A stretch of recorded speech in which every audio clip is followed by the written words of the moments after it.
తూర్పు నియోజకవర్గానికి వచ్చి గద్దె రామ్మోహన్ గారికి ఓటెయ్యాలి, ఎందుకు ఎయ్యాలి అని ఎవరైనా మిమ్మల్ని క్వశ్చన్ చేస్తే మీరేం చెప్తారు? గద్దె రామారావు గారికి ఓటు ఎందుకు వేయాలంటే, గతంలో ఉన్నటువంటి ఎన్టీ రామారావు గారు పేదవాళ్ళకి ఆకలి తీర్చినటువంటి మనిషి.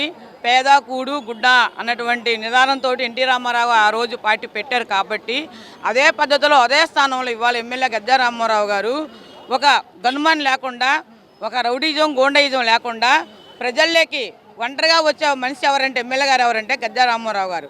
ఇవాళ నాకు ఆకలేస్తుంది అని ఎవరైనా సరే ఎమ్మెల్యే గారు ఆఫీస్కి వెళ్తే అతనికి ఉన్నటువంటి సాయం ఒక తోపుడు వాళ్ళు ఏమైనా ఒక తోపుడు బండి కానీ, ఇస్త్రీ పెట్టి కానీ, టిఫిన్ బండి కానీ, ఒక ఆర్థిక సాయం ఏదైనా వాళ్ళ హెల్త్ బాగాలేకపోతే రూపాయి పరంగా సాయం చేయటం కానీ దేనిలోనూ కూడా ఆదుకున్నారు ఎవరంటే ఎన్టీ రామారావు తర్వాత గద్దె రామారావు గారు.